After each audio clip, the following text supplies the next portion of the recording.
Sarah sat on the old wooden steps of the trailer. The paint was peeling off the walls like dry skin. She watched the dust blow across the empty lot where they lived. The sun was setting behind the hills, making everything look orange and sad. She was 12 years old but looked younger. Her brown hair was messy and needed washing. Her clothes were too big for her small body. Sarah could not hear the wind blowing or the cars driving by on the road. She had been deaf since she was born. Inside the trailer, her father Tom was drinking again. Sarah could see him through the dirty window. He sat at the small kitchen table with a bottle in front of him. His face was red and angry. Sarah knew this look. It meant trouble. Tom had not always been like this. 3 years ago, when Sarah's mother was still alive, he used to smile.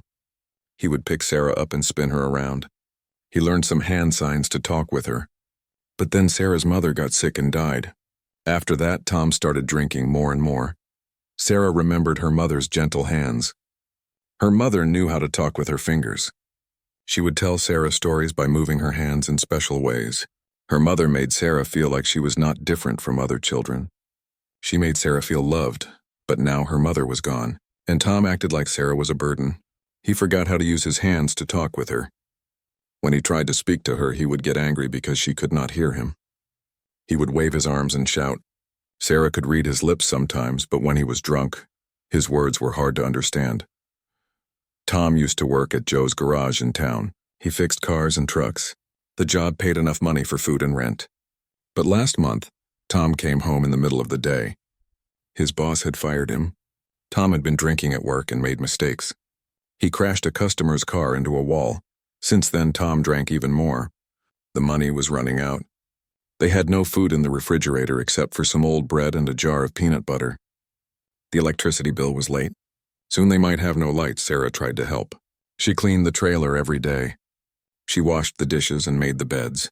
She walked to the store when they had money and bought food. But nothing she did made Tom happy. Today had been the worst day yet.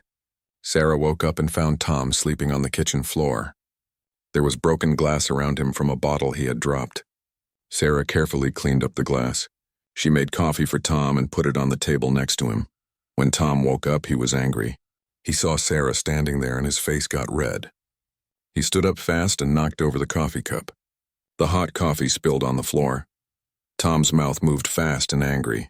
Sarah tried to read his lips. She caught some words. Useless. Burden. Mistake. Each word hit her like a slap. Sarah pointed to the coffee on the floor and tried to say she was sorry. Her voice sounded strange because she could not hear herself talk. Tom hated when she tried to speak. He said her voice was weird and embarrassing. Tom grabbed Sarah by the shoulders and shook her. His grip was tight and hurt her arms. He was shouting now, but Sarah could only see his angry face and moving mouth. Spit flew from his lips. His breath smelled like alcohol and cigarettes. Sarah tried to back away, but Tom followed her. He pointed at her ears and then made mean faces. Sarah understood what he was saying without reading his lips. He was telling her she was broken. He was telling her she was the reason for all his problems. Sarah ran to her small bedroom and closed the door. She sat on her bed and cried.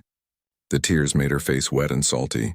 She could feel her body shaking, but she could not hear the sounds of her crying.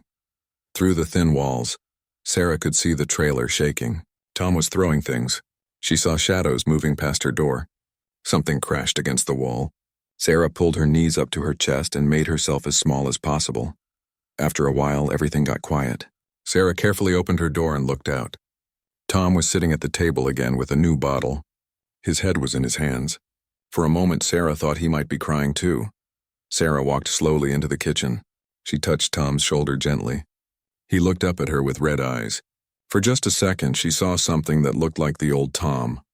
The Tom who used to love her. But then his face changed back to angry.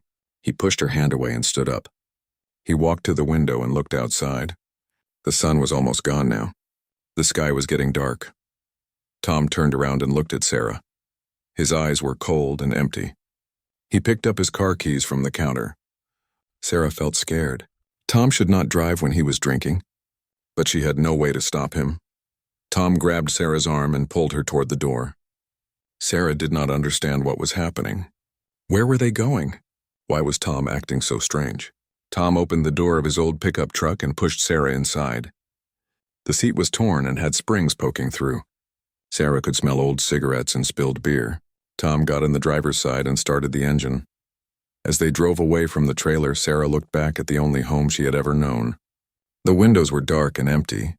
She had a terrible feeling that she would never see it again. Tom drove fast down the empty roads. Sarah could not hear the engine, but she could feel the truck shaking. The headlights lit up the desert in front of them. Cactus plants and rocks flew by the windows. Sarah did not know where they were going. She was scared to ask. Tom's hands gripped the steering wheel tight. His jaw was set in a hard line. Sometimes he would talk to himself, but Sarah could not see his lips in the dark. The road stretched out ahead of them like a black ribbon. Sarah pressed her face against the cold window and watched the stars. Her mother used to tell her that each star was an angel watching over her. Sarah hoped that was true. She hoped her mother's angel was watching tonight, because Sarah had a feeling that her life was about to change forever, and she was very, very scared. The truck drove through the dark desert for what felt like hours. Sarah's body was tired and sore from sitting in the hard seat. She tried to sleep, but every time the truck hit a bump, she woke up. Tom kept drinking from a bottle he had brought with him. Sarah could see him taking sips when they passed under streetlights. Sarah was very scared. Tom had never taken her anywhere this late at night. Usually he just stayed home and drank until he fell asleep. But tonight was different. Tonight Tom seemed like he had a plan. The truck turned off the main road onto a smaller dirt path. Dust flew up behind them in clouds. Sarah could see it in the side mirror, lit up by the red taillights. The path was bumpy and full of holes. The truck bounced up and down like a wild horse. Tom was talking to himself more now. Sarah could see his lips moving fast in the light from the dashboard. Sometimes he would hit the steering wheel with his hand. Sometimes he would shake his head back and forth. Sarah wished she could understand what he was thinking. They passed a sign that said Apache Reservation 5 miles. Sarah had heard about the reservation before. It was where Native American people lived. Her teacher at school had told the class about it once. But Sarah had never been there. As they got closer, Sarah could see small houses scattered across the desert. Some had lights on in the windows. Dogs ran around in the yards. There were old cars parked outside and clotheslines with clothes hanging on them. Tom slowed the truck down and looked around. He seemed to be searching for something. He drove past several houses, looking at each one carefully. Sarah wondered what he was looking for. Finally, Tom stopped the truck in front of a small house. It was painted white, but the paint was old and fading. There was a wooden fence around a small yard. Sarah could see a few chickens walking around and a dog sleeping on the porch. Tom turned off the engine and sat still for a moment. He took another drink from his bottle. Then he looked at Sarah. His eyes were red and watery. For a moment, Sarah thought she saw sadness in his face. But then his expression became hard again. Tom got out of the truck and walked around to Sarah's side. He opened her door and grabbed her arm. His grip was tight and hurt her. Sarah stumbled as he pulled her out of the truck. The night air was cold and made Sarah shiver. She could smell smoke from fireplaces and cooking food. The desert was quiet and peaceful. If Sarah had not been so scared, she might have thought it was beautiful. Tom dragged Sarah up to the front door of the house. He raised his hand and knocked loudly. Sarah could feel the vibrations through the wooden porch. Tom knocked again and again, harder each time. A light came on inside the house. Sarah could see shadows moving behind the curtains. Someone was coming to the door. The door opened slowly. A tall man stood in the doorway. He was bigger than Tom and much older. His skin was dark and his hair was gray. He wore jeans and a flannel shirt. His face was kind but serious. The man looked at Tom and then at Sarah. His eyes stayed on Sarah for a long time. Sarah could see that he was trying to understand what was happening. Tom started talking fast and loud. Sarah could read some of his words. He was saying things about Sarah being deaf. He was saying he could not take care of her anymore. He was saying she was too much trouble. The tall man listened without saying anything. His face did not change expression. He just watched Tom and listened to his words. Then Tom grabbed Sarah's shoulder and pushed her forward. "She's deaf, take her," he shouted so loud that Sarah could see the veins in his neck. "I can't deal with her anymore. She's broken. She's useless." Sarah felt like she had been hit in the stomach. She could not breathe. Her father was trying to give her away like she was a broken toy that he did not want anymore. The tall man looked down at Sarah. His eyes were gentle and sad. Sarah could see that he felt sorry for her. But she did not want pity. She wanted to go home. She wanted her mother. She wanted everything to be the way it used to be. Tom kept talking. He was saying that Sarah was deaf and that made her stupid.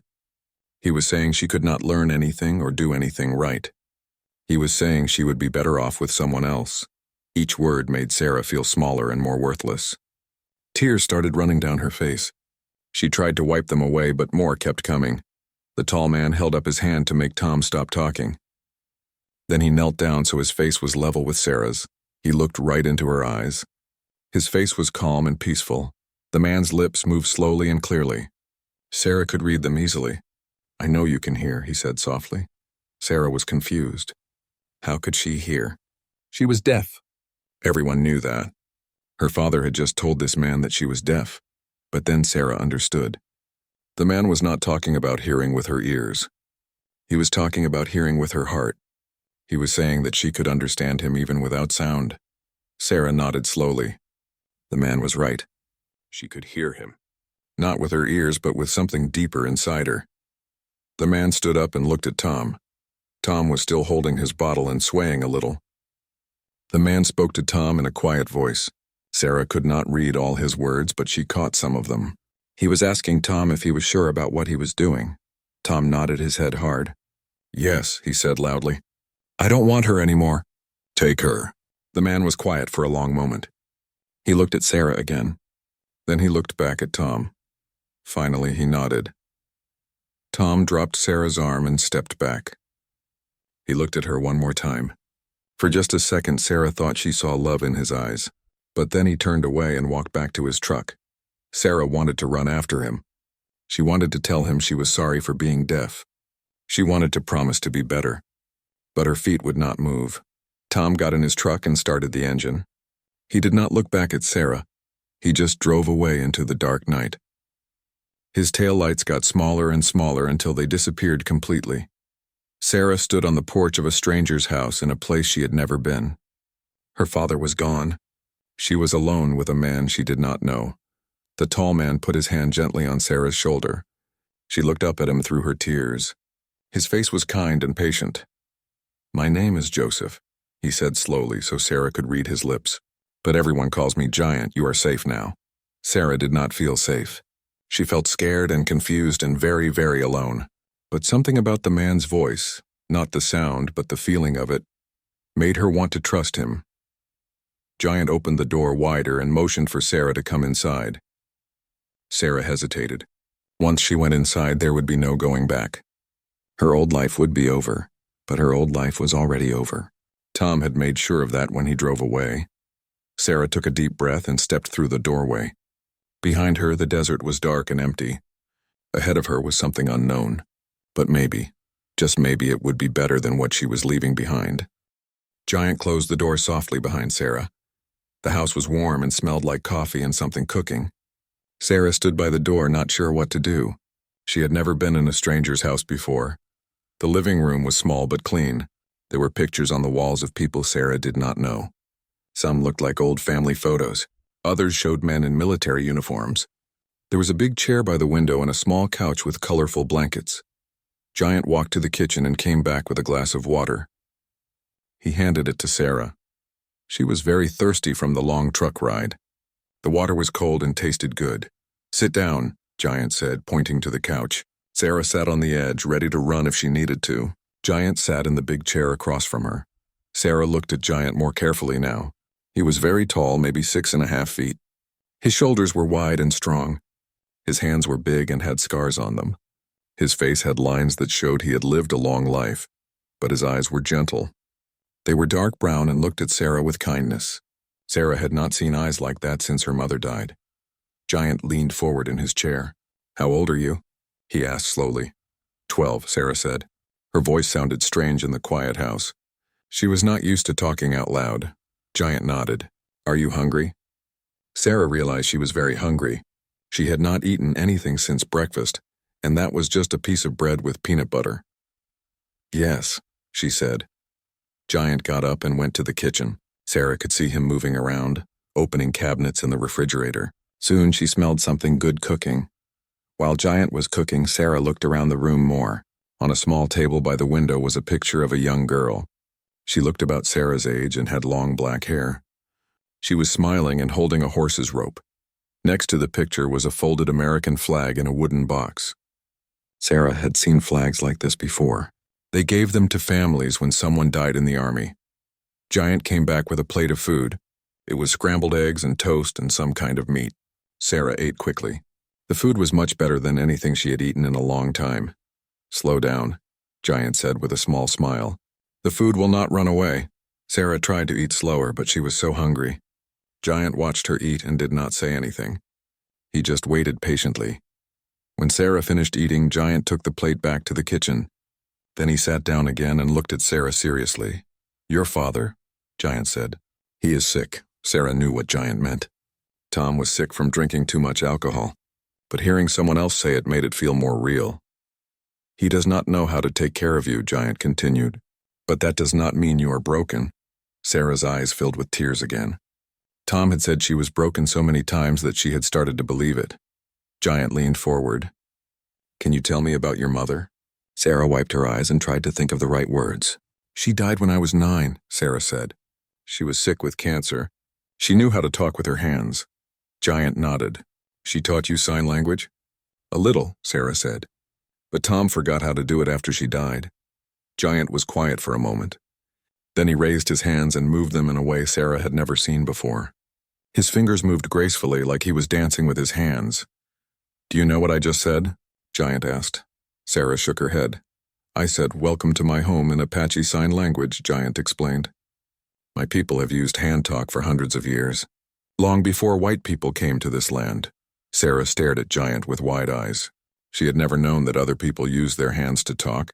Giant continued, "My daughter Emma was deaf like you." Sarah looked at the picture on the table. "That's her?" "Yes," Giant said. His voice became sad. "She died in a car accident 5 years ago. She was 17. Sarah felt sorry for Giant. She knew what it was like to lose someone you loved. "Emma taught me that being deaf does not mean being broken," Giant said. "It means seeing the world in a different way." Emma could feel music through vibrations. She could read people's feelings by watching their faces. She could communicate with animals in ways that amazed everyone. Giant stood up and walked to a bookshelf.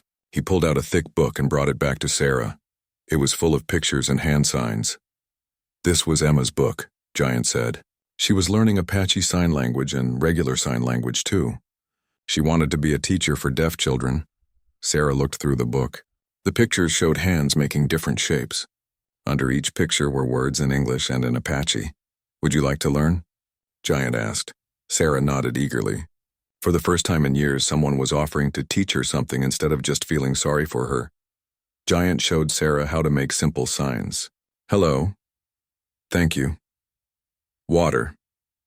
Each sign was like a little dance with the hands. Sarah was a fast learner. Soon she was making the signs without looking at the book. Giant smiled as he watched her. "You are very smart," Giant said. "Your father was wrong about you." A door opened at the back of the house. A woman walked into the living room. She was shorter than Giant and had long gray hair in a braid. She wore a colorful dress and silver jewelry. The woman stopped when she saw Sarah. She looked surprised and a little worried. Giant stood up and spoke to the woman in a language Sarah did not understand. It sounded musical and flowing. Sarah guessed it was Apache. The woman's face changed as Giant talked. She looked at Sarah with sad eyes. Then she walked over and knelt down in front of Sarah. "I am Maria," the woman said clearly. "I am Giant's wife. You are welcome in our home." Sarah looked back and forth between Giant and Maria. They seemed kind, but Sarah was still scared. These people were strangers. She did not know if she could trust them. "Where will I sleep?" Sarah asked. Maria and Giant looked at each other. They had not planned for this. They were not expecting to have a child in their house tonight. "Emma's room," Maria said finally. "You can sleep in Emma's room." Maria led Sarah down a short hallway to a small bedroom. The walls were painted light blue and covered with pictures of horses and Native American designs. There was a single bed with a quilt that looked handmade. "Emma made that quilt," Maria said, pointing to the bed. "She learned from her grandmother." Sarah touched the quilt gently. It was soft and warm. Each square had a different pattern stitched into it. Maria opened a drawer and pulled out a nightgown. "This should fit you," she said. "We will find you more clothes tomorrow." Sarah changed into the nightgown. It was clean and smelled like soap and sunshine. She had not worn clean clothes in a long time. Maria tucked Sarah into bed like her mother used to do. She turned off the light but left the door open a little bit. Sarah lay in the dark room and thought about everything that had happened. This morning she had woken up in her own bed in the trailer. Tonight she was in a dead girl's room on an Apache reservation. She thought about Tom driving away without looking back. She thought about Giant's kind eyes and gentle hands. She thought about Maria making her feel welcome. Sarah did not know what would happen tomorrow. She did not know if Giant and Maria really wanted her to stay. She did not know if she would ever see Tom again. But for the first time in a very long time, Sarah felt safe. The bed was warm and comfortable.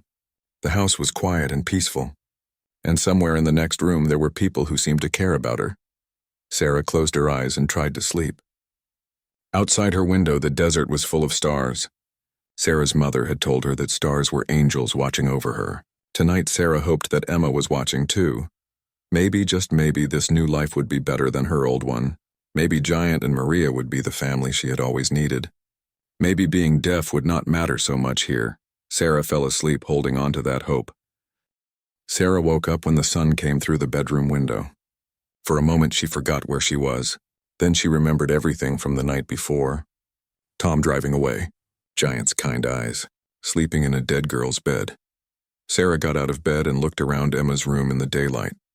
There were more things she had not noticed in the dark. A shelf full of books.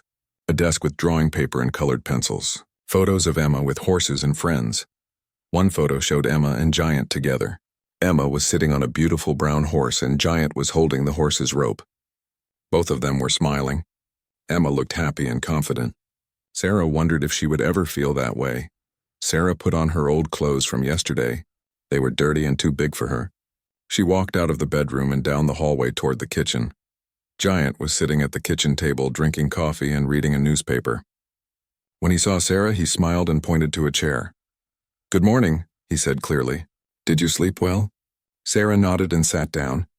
She was not used to adults asking how she slept or caring about her comfort. Maria came in from outside carrying a basket of eggs. She was already dressed and had her hair braided. She smiled when she saw Sarah. "The chickens laid fresh eggs this morning," Maria said. "Would you like some for breakfast?" Sarah nodded again. She watched Maria crack the eggs into a pan and cook them with butter. The smell made Sarah's stomach growl with hunger. While Maria cooked, Giant folded his newspaper and looked at Sarah. "We need to talk about some things," he said. Sarah felt nervous. Maybe Giant and Maria had changed their minds about letting her stay. Maybe they were going to call someone to take her away. "First," Giant said, "you need to know that you are safe here. No one will hurt you or make you leave unless you want to go." Sarah felt relief wash over her like cool water. "Second," Giant continued, "we need to get you some new clothes and school supplies. You will start school here on the reservation." "School?" Sarah asked. She had not been to school in weeks. Tom had stopped making her go when he lost his job. "Yes," Maria said as she put a plate of eggs and toast in front of Sarah. "The school here has teachers who know how to work with deaf children. You will not be the only one." Sarah could hardly believe it. There were other deaf children? She had always been the only deaf kid in her classes before. Teachers did not know how to help her. Other kids stared at her and called her names. "Will they be nice to me?" Sarah asked. Giant reached across the table and touched Sarah's hand gently. "Some will be nice right away," he said. "Others will need time to get to know you. But you are strong. You will make friends." After breakfast, Maria took Sarah to a store in town. It was small but had everything they needed. Maria bought Sarah new jeans, shirts, underwear, and socks. She also bought shoes, a warm jacket, and a backpack for school. "Pick out something special," Maria said. "Something just for you." Sarah looked around the store. There were toys and books and jewelry. Finally, she chose a small silver bracelet with a turquoise stone in the center. "That is beautiful," Maria said as she paid for everything. "Turquoise is special to Apache people. It brings protection and healing." On the way home, they stopped at the school. It was a low building made of red brick with colorful murals painted on the walls. Children were playing in the yard. Some of them waved at Maria's truck. Inside, they met Mrs. Rodriguez, the principal. She was a kind woman with short black hair and glasses. She spoke clearly so Sarah could read her lips easily. "We are very happy to have you here, Sarah," Mrs. Rodriguez said. "Tomorrow you will meet your teacher, Mr. Thompson. He is deaf too, so he understands what it is like." Sarah's eyes got wide. A deaf teacher? She had never met a deaf adult before. "Mr. Thompson teaches all the deaf and hard of hearing students together," Mrs. Rodriguez explained. "Right now there are 5 other children in the class. You will fit right in." They visited the classroom where Sarah would learn. It had big windows that let in lots of light. The desks were arranged in a circle so everyone could see each other's faces. On the walls were posters with hand signs and Apache words. That afternoon, Giant took Sarah to see the horses.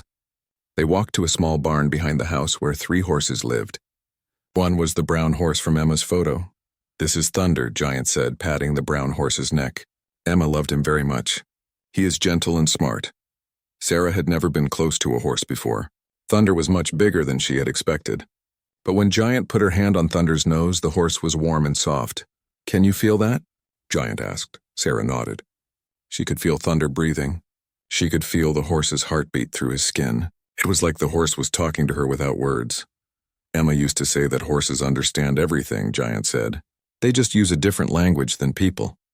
Sarah spent the rest of the afternoon with the horses. Giant taught her how to brush their coats and give them carrots. The horses seemed to like Sarah.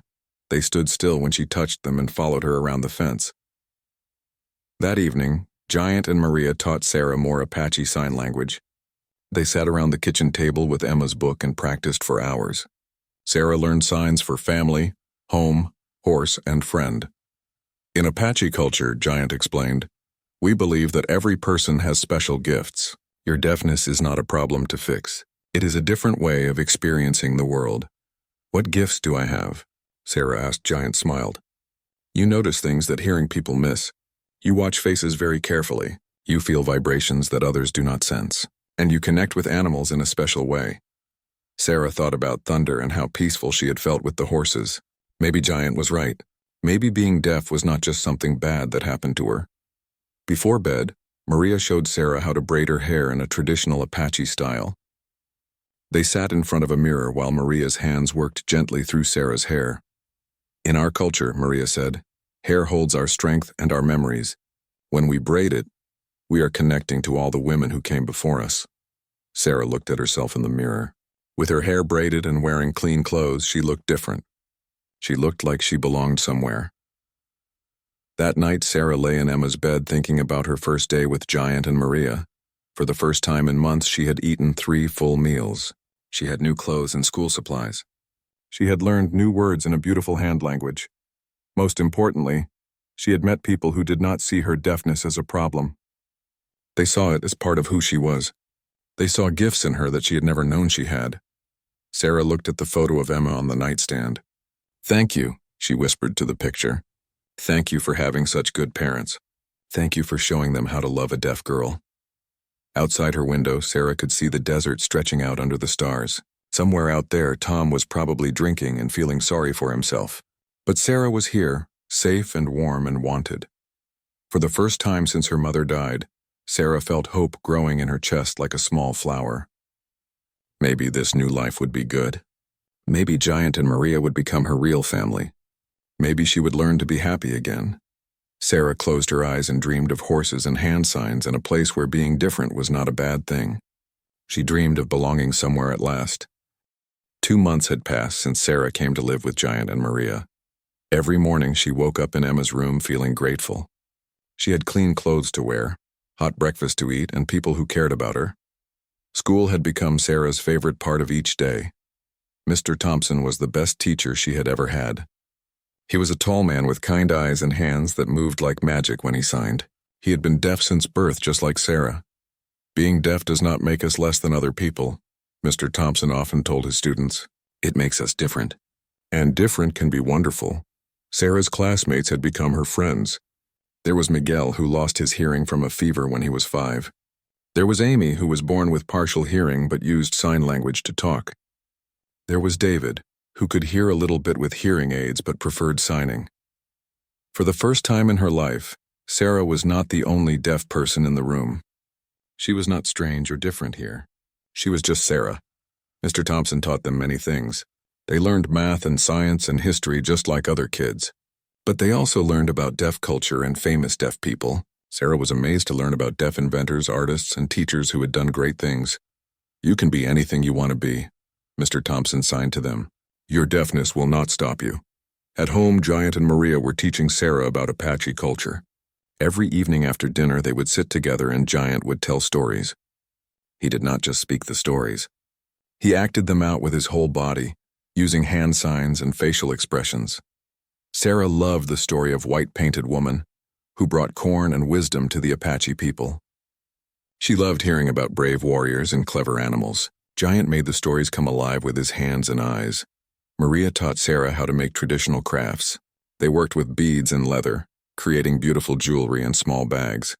Sarah's fingers were quick and careful. She had a natural talent for the detailed work. "Emma loved to make jewelry too," Maria said one day as they worked together. She said that putting the beads together was like putting words together to make a sentence. Sarah understood what Emma had meant. Each bead was important by itself, but when they were connected, they became something more beautiful. The thing Sarah loved most was spending time with the horses.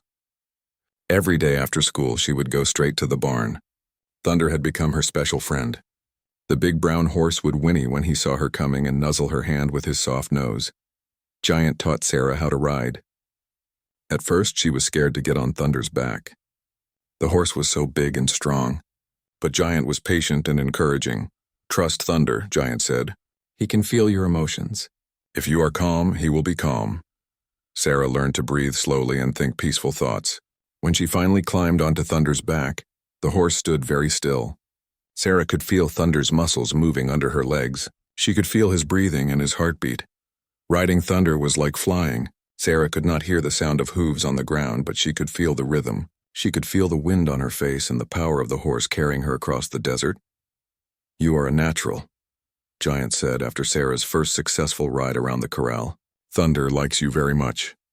Sarah had noticed something special about her connection with animals. Not just Thunder, but all the animals on Giant and Maria's small ranch. The chickens would come to her when she called them by waving her hands. The barn cat would purr and rub against her legs. Even the wild rabbits in the desert seemed less afraid of her than of other people. One day, Mr. Thompson brought a special visitor to their class. Her name was Dr. Susan Martinez, and she was a scientist who studied animal communication. She was also deaf. "Animals do not use spoken words to communicate," Dr. Martinez signed to the class. "They use body language, vibrations, and energy. Deaf people often understand these signals better than hearing people." Dr. Martinez explained that many deaf people became excellent animal trainers, veterinarians, and wildlife researchers. "Your deafness gives you special abilities," she said. "You can see and feel things that others miss." Sarah thought about this as she watched Dr. Martinez work with Thunder. The scientist seemed to understand exactly what the horse was thinking and feeling. She communicated with Thunder using gentle touches and careful movements. "Would you like to try?" Dr. Martinez asked Sarah. Sarah nodded and walked slowly toward Thunder. She had learned to move calmly around the horses. Thunder turned his head to look at her, and Sarah could see intelligence in his dark eyes. Dr. Martinez showed Sarah how to place her hands on different parts of Thunder's body to feel his breathing and muscle tension. "What do you think Thunder is feeling right now?" she asked. Sarah closed her eyes and concentrated on what she could feel through her hands. Thunder's heartbeat was steady and slow. His breathing was deep and relaxed. His muscles were loose, not tight. "He feels peaceful," Sarah signed. "And curious about what we are doing." Dr. Martinez smiled. "That is exactly right. You have excellent intuition with animals." That evening at dinner, Sarah told Giant and Maria about Dr. Martinez's visit. She was excited about learning that her deafness might actually help her understand animals better. "I want to work with animals when I grow up," Sarah announced. "Maybe I could be a veterinarian or train horses." Giant and Maria exchanged a proud look. "You can be anything you want to be," Maria said. "We believe in you." As the weeks passed, Sarah grew more confident in all areas of her life. She was getting better grades in school. She was making beautiful jewelry with Maria. She was becoming an excellent rider. But most importantly, she was learning to love herself. For so long, Sarah had believed Tom's words that she was broken and worthless. Now she was discovering that she had many talents and gifts. One Saturday morning, Giant took Sarah to a powwow in a nearby town. It was Sarah's first powwow, and she was amazed by all the colors and movement. Hundreds of Native American people had come together to dance, sing, and celebrate their culture. Sarah could not hear the drums or the singing, but she could feel the vibrations through the ground. She could see the beautiful costumes and graceful movements of the dancers. The whole event was like a visual song. "This is our way of connecting to our ancestors and to each other," Giant explained. "Music and dance are not just about sound. They are about spirit and community." A group of deaf Native American dancers performed special dances that could be heard through vision and vibration. Sarah watched with wonder as they moved in perfect harmony, communicating through movement instead of sound. After the powwow, Giant and Sarah sat on a hill overlooking the gathering. The sun was setting, painting the sky orange and pink. "Are you happy here?" Giant asked. Sarah thought about the question seriously. She remembered the fear and sadness of her life with Tom. She remembered feeling broken and unwanted. Then she thought about her new life. School where she belonged. Friends who understood her. A family who loved her just as she was. "Yes," Sarah signed. "I am very happy. Happier than I have ever been." Giant smiled and put his arm around Sarah's shoulders. "Emma would have liked you very much," he said. "You both have the same brave spirit." Sarah looked down at the turquoise bracelet on her wrist. Maria had told her that turquoise brought protection and healing. Sarah believed it was working. Her old wounds were healing. Her new life was protecting her from the pain of the past. That night, Sarah wrote her first letter. It was to Tom, though she did not know where to send it. She wrote about her new school and friends. She wrote about learning to ride horses and make jewelry. She wrote about Giant and Maria and how kind they were. At the end of the letter, Sarah wrote, "I am not broken, Dad. I am just different. And different is okay." Sarah folded the letter and put it in her desk drawer. Someday she might send it. Someday Tom might understand what he had given up when he drove away that night. But right now, Sarah was focused on her future, not her past. She had found her voice in this quiet desert place. She had found her gifts and her purpose. She had found a family who saw her as a blessing, not a burden. As she got ready for bed, Sarah looked at herself in the mirror. She saw a strong, confident girl with bright eyes and skilled hands. She saw someone with talents and dreams. She saw someone who belonged. For the first time in her life, Sarah truly liked who she saw in the mirror, and that was the most important gift of all. 2 years had passed since that terrible night when Tom left Sarah at Giant's door. Sarah was now 14 years old and had grown taller and stronger. Her hair was long and shiny, usually braided in the Apache style that Maria had taught her. She moved with confidence and grace like someone who knew she belonged. Life on the reservation had become Sarah's normal life. She woke up each morning in what she now thought of as her own room, not Emma's room. She went to school where she was one of the top students in her class. She helped Maria with her jewelry business, creating beautiful pieces that sold in galleries in town. She rode Thunder every afternoon, exploring the desert trails that she now knew by heart. Giant and Maria had become her real parents in every way that mattered. They celebrated her achievements, comforted her when she was sad, and believed in her dreams. Sarah had learned to call them Grandpa Giant and Grandma Maria, names that felt natural and right. But on this particular Tuesday morning, their peaceful life was about to change. Sarah was in the barn brushing Thunder when she saw a familiar pickup truck driving slowly down their dirt road. Her heart started beating fast. She knew that truck. She had ridden in it on the worst night of her life. Tom stopped the truck in front of the house and got out. Sarah watched from the barn window as he walked to the front door.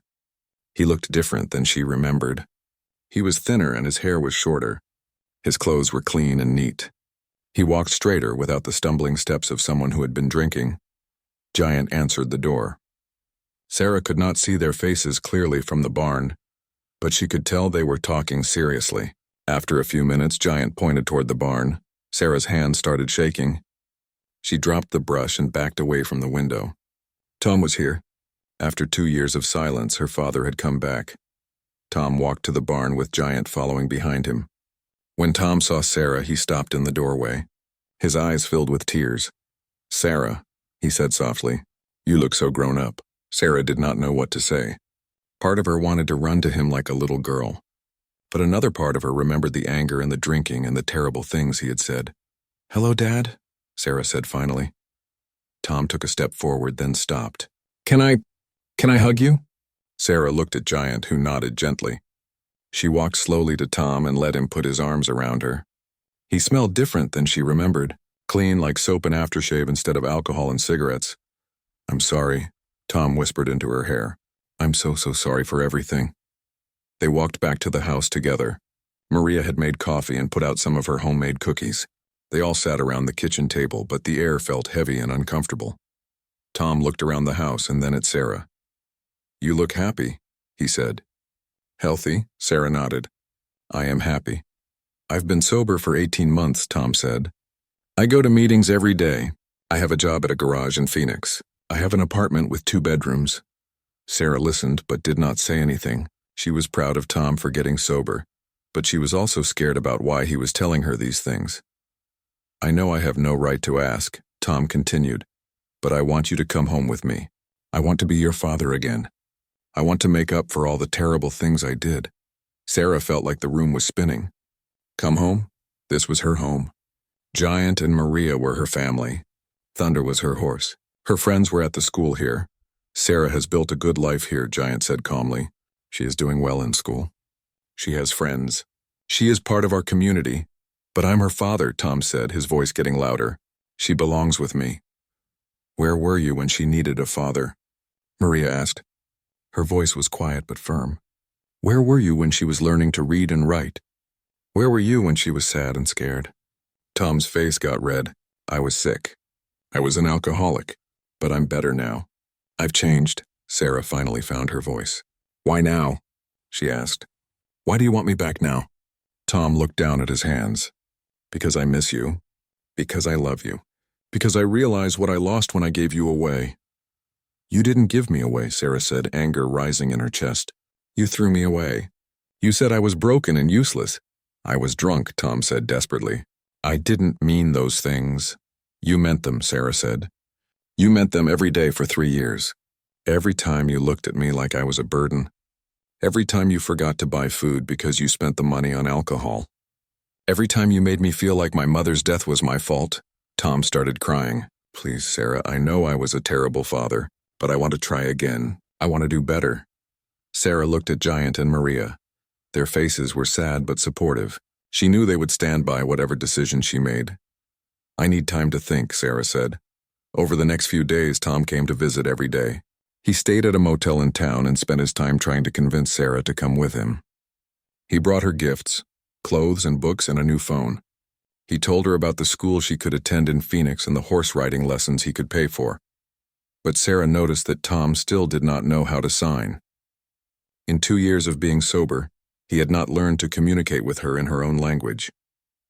He still expected her to read his lips and speak out loud. Tom also seemed uncomfortable when Sarah signed with Giant and Maria. He would look confused and left out when they had conversations in Apache Sign Language. He did not understand that this was now part of who Sarah was. One evening, Sarah was sitting by the corral watching Thunder when Giant came to join her. What are you thinking about? Giant asked. I don't know what to do, Sarah admitted. Part of me wants to forgive him and try to have a father again. But another part of me is angry that he thinks he can just come back and take me away from everything I love. Giant was quiet for a moment. What does your heart tell you? Sarah thought about her heart. When she was with Tom, she felt nervous and sad. When she was with Giant and Maria, she felt peaceful and loved. My heart tells me that this is my home, Sarah said. You and Maria are my real parents. But I feel guilty because Tom is trying so hard. You do not owe him anything, Giant said gently. You were a child when he failed you. Children should not have to forgive their parents for being parents. Children should be able to expect love and safety. The next day, a social worker came to the house. Mrs. Peterson was a kind woman who worked with the tribal court. She had come to talk about Sarah's situation. Tom has filed papers asking for custody, Mrs. Peterson explained. He is Sarah's biological father and he has been sober for over a year. The court will consider his request. Sarah felt panic rising in her chest. Can he force me to go with him? At your age, the court will listen to what you want, Mrs. Peterson said. But Tom does have legal rights as your father. That night, Sarah could not sleep. She walked out to the barn and sat with Thunder. The horse seemed to sense her distress and nuzzled her gently. Sarah thought about all the good things in her life: her grades in school, her beautiful jewelry, her friends who understood her confidence in riding horses, her knowledge of Apache culture and sign language. Then she thought about Tom's apartment in Phoenix, being the only deaf person again, starting over at a new school where no one knew sign language, leaving thunder and the desert and everything that had helped her heal. Sarah made her decision that night under the stars. She would not go with Tom. This was her home now. Giant and Maria were her family. She would fight to stay where she belonged, but she also knew that the real fight was just beginning. Tom was not going to give up easily, and the law might be on his side. Sarah looked up at the stars and remembered what her mother used to tell her about angels watching over her. She hoped Emma was watching too. She hoped all the people who loved her would help her find the strength to fight for her real home. The next morning, Sarah would have to tell Tom her decision. She would have to be brave and strong. She would have to find her voice and use it to protect the life she had built. Sarah was scared, but she was also determined. She had learned too much about her own worth to let anyone take it away from her again, not even her biological father. The courtroom was small and felt very serious. Sarah sat at a table with Giant, Maria, and their lawyer, Mr. Blackhorse. Across the room, Tom sat with his lawyer, a woman in an expensive suit. Between them was Judge Martinez, an older Apache woman with gray hair and intelligent eyes. Sarah wore her best dress and the turquoise bracelet Maria had bought her 2 years ago. Her hair was braided in the traditional style. She felt nervous but also determined. Today she would speak for herself and fight for her real home. Tom's lawyer spoke first. She was a good speaker and made Tom sound like a changed man.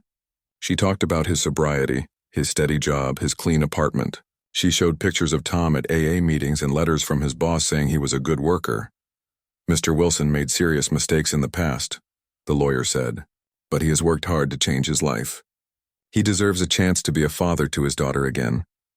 Then she talked about how important it was for children to be with their biological parents. She said that Tom had legal rights that should be respected. Sarah felt sick listening to the lawyer make Tom sound like a hero. The woman did not mention how Tom had called Sarah broken and useless. She did not talk about the years of neglect and emotional abuse. She made it sound like Tom's drinking was just a small problem that was now fixed. Mr. Blackhorse spoke for Giant and Maria. He was a quiet man, but his words were powerful. He talked about how Sarah had been abandoned and traumatized. He described how Giant and Maria had given her a loving home and helped her heal. Sarah was not just physically abandoned that night, Mr. Blackhorse said. She was emotionally destroyed by years of being told she was worthless because of her deafness. Giant and Maria did not just give her shelter. They gave her back her sense of self-worth. Mr. Blackhorse showed pictures of Sarah's artwork and jewelry. He brought in her report card showing excellent grades. He had letters from her teachers saying she was a bright, confident student. This is not just about where Sarah lives, he continued. This is about protecting a child who has finally found peace and success after years of trauma. Then it was time for people to speak about Sarah's character and home life. Mr. Thompson, Sarah's teacher, came to testify. He spoke in sign language, with an interpreter translating his words. Sarah came to us damaged and afraid, Mr. Thompson said. She believed she was stupid because she was deaf. She had no confidence in herself. Today she is one of my best students. She helps younger deaf children feel good about themselves. She has become a leader in our deaf community. Mrs. Rodriguez, the school principal, also spoke for Sarah. Sarah belongs here, she said simply. She has found her place in our community. She has friends who understand her. She has teachers who can communicate with her in her own language. Dr. Martinez, the animal scientist who had visited Sarah's class, came to testify too. Sarah has remarkable abilities with animals, she said. She wants to become a veterinarian. She needs to stay in an environment where her talents are recognized and developed. Then Tom was asked to speak for himself. He stood up and walked to the front of the courtroom. His hands were shaking and his voice was not steady. I know I was a terrible father, Tom said. I know I hurt Sarah in ways that can never be undone. But I love her. I have always loved her, even when I was too sick with alcohol to show it properly. Tom started crying as he talked. I lost my wife and I did not know how to handle my grief. I drank to numb the pain, and I took my anger out on an innocent child. I will regret that for the rest of my life. He wiped his eyes and continued. But I am sober now. I have been sober for almost 2 years. I go to therapy every week. I have a good job and a stable home. I want a chance to show Sarah that I can be the father she deserves. Tom turned to look at Sarah. I know you are happy here. I can see that Giant and Maria love you, but you are my daughter. You are all I have left of your mother. Please give me a chance to make things right. Sarah felt confused listening to Tom. She could see that he was really sorry. She could see that he was trying to change. Part of her felt bad for him. But feeling sorry for someone was not the same as trusting them with your life. Giant was asked to speak next. He stood slowly and walked to the front with dignity and strength. Your Honor, Giant said in his deep, calm voice, I did not choose to become Sarah's father. Her biological father brought her to my door and abandoned her there. But from that moment, Sarah became my daughter in every way that matters. Giant looked at Sarah with love in his eyes. Sarah was broken when she came to us. Not because she was deaf, but because she had been told that being deaf made her worthless. My wife and I have spent 2 years helping her understand that she is perfect exactly as she is. Giant turned to face the judge. Sarah has learned our language and our culture. She has made friends and found her talents. She has healed from the wounds that were inflicted on her. Taking her away from this healing environment would be cruel. Then Giant said something that surprised everyone. I do not want to keep Sarah from her father forever. If Tom continues to stay sober and truly changes, perhaps they can have a relationship. But that relationship should be built slowly, with Sarah's safety and happiness as the first priority. Maria spoke next. Her voice was soft but strong. Sarah is the daughter of my heart, she said.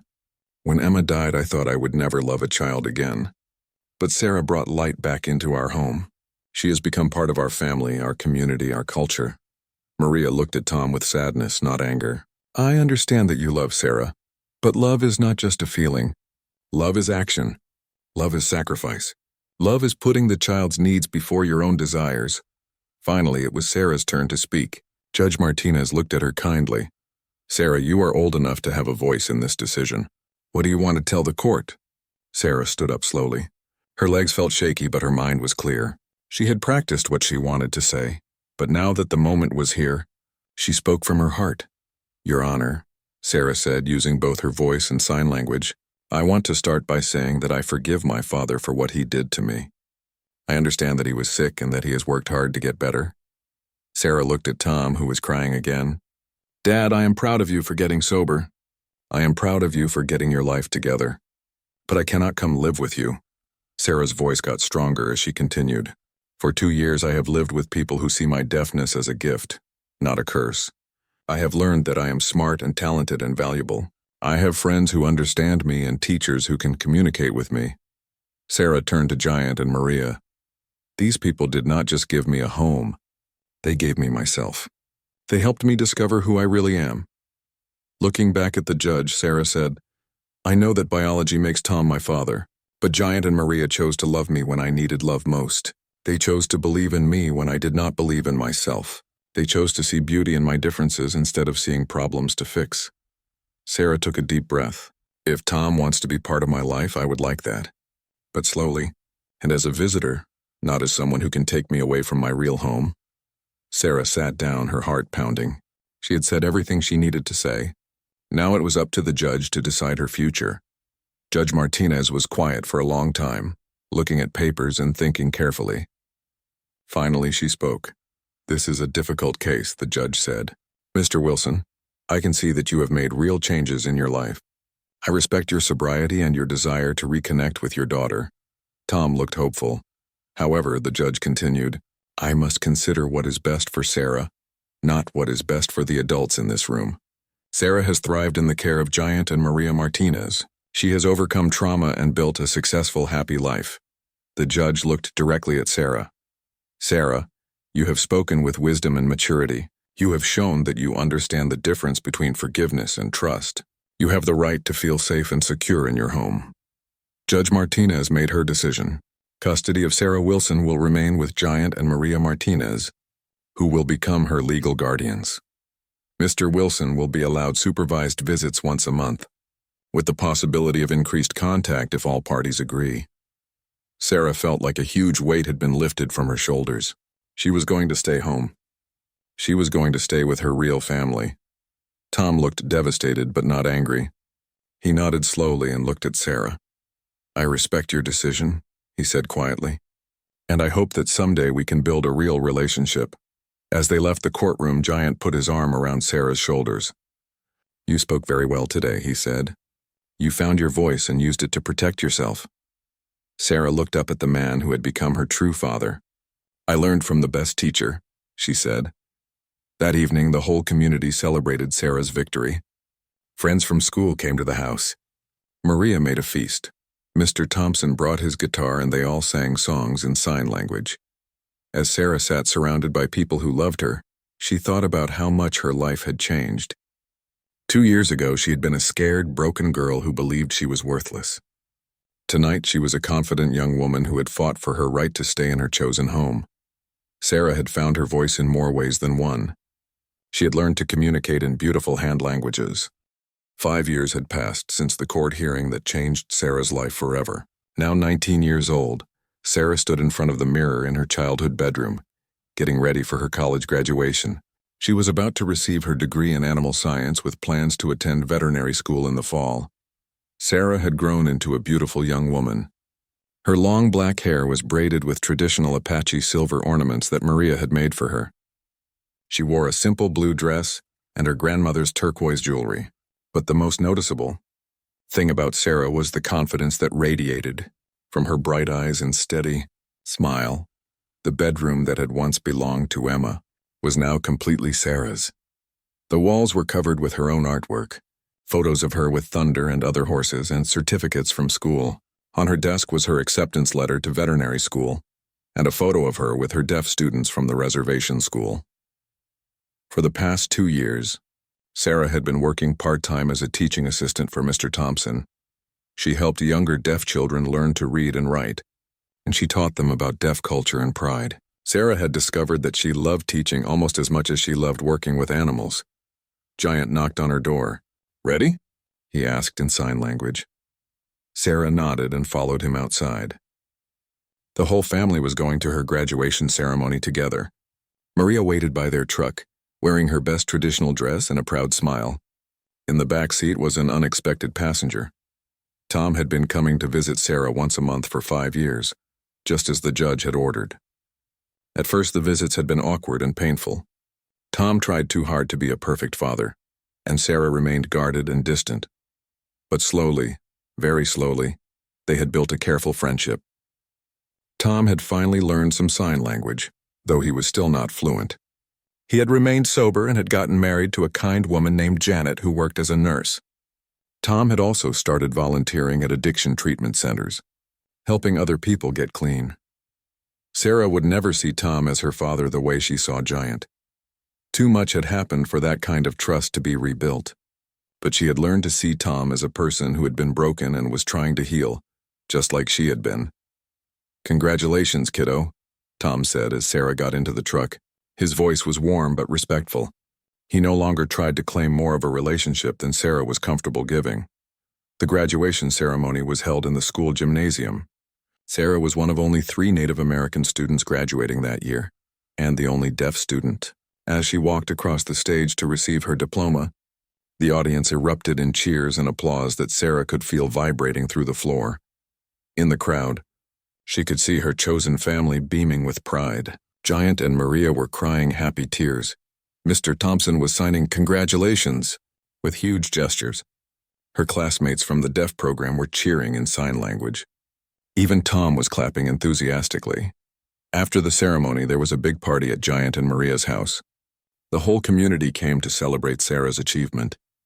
There was traditional Apache food, music that could be felt through vibrations, and lots of storytelling in sign language. Dr. Martinez, the animal scientist who had inspired Sarah years ago, had come specially for the graduation. She pulled Sarah aside for a private conversation. "I have something to offer you," Dr. Martinez signed. "There is a research position available at the university where you will be studying veterinary medicine. It involves studying communication between humans and animals. I think you would be perfect for it." Sarah's eyes lit up. Really, you think I could do research? Sarah, Dr. Martinez said seriously, you have gifts that most people do not have. Your deafness has given you insights into nonverbal communication that hearing people struggle to understand. The scientific world needs people like you. Later that evening, as the party was winding down, Sarah walked out to the barn to visit Thunder. The old horse was now 22 years old and moved more slowly than he used to. But he still whinnied with joy when he saw Sarah coming. Sarah put her arms around Thunder's neck and breathed in his familiar smell. This horse had been her first friend on the reservation. He had taught her that communication did not require words, that trust could be built through patience and understanding. Thank you, Sarah whispered to Thunder. Thank you for teaching me so much. Giant found Sarah in the barn a few minutes later. Thinking about Emma? He asked. Sarah nodded. I wish she could have been here today. I wish she could have seen that her room went to someone who appreciated it. Giant smiled sadly. Emma is here. She's in every sign you make, every horse you gentle, every deaf child you teach. Her spirit lives on through the good you do in the world. They stood together in comfortable silence, listening to the sounds of the desert night that Sarah could feel but not hear, the vibrations of crickets and wind, the warmth of Thunder's breathing, the sense of peace that came from being exactly where you belonged. Are you nervous about veterinary school? Giant asked. A little, Sarah admitted, but mostly excited. I have big dreams. Tell me about your dreams. Sarah leaned against the barn wall and looked up at the stars.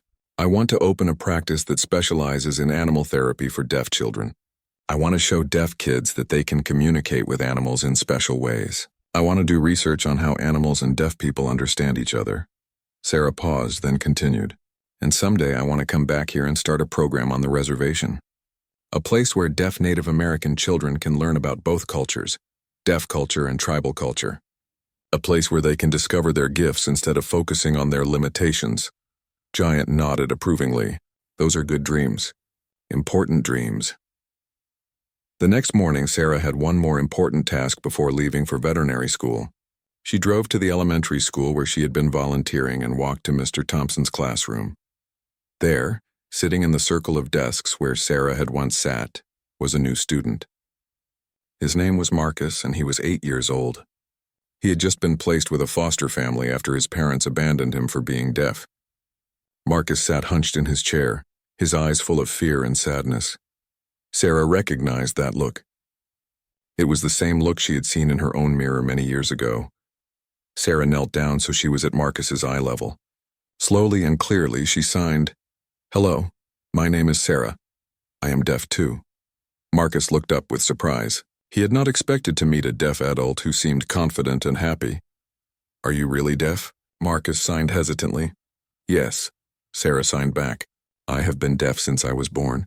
"Just like you." Marcus looked confused. "But you seem normal, happy." Sarah smiled. "I am normal, and I am happy.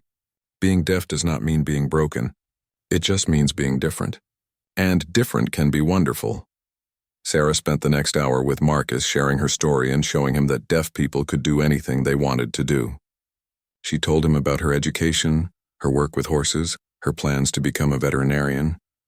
"Will you come back to visit me?" Marcus asked as Sarah was getting ready to leave. "Yes," Sarah promised, "and I will write to you while I am at school. I will tell you about all the amazing things I am learning." As Sarah drove away from the school, she thought about the circle of her life. She had started as a scared, abandoned child who believed she was worthless. She had been found by people who saw her value and helped her heal. Now she was ready to go out into the world and help other children find their own worth. That afternoon, Sarah said goodbye to Giant and Maria. It was not forever. She would be back for visits and holidays. But it was the end of one chapter of her life and the beginning of another. "Remember," Giant said as he hugged her goodbye, "you carry all of us with you wherever you go. You carry Emma's spirit, your mother's love, and our belief in you." Maria pressed something into Sarah's hand. It was a small piece of turquoise carved in the shape of a horse. "For protection and courage," Maria said.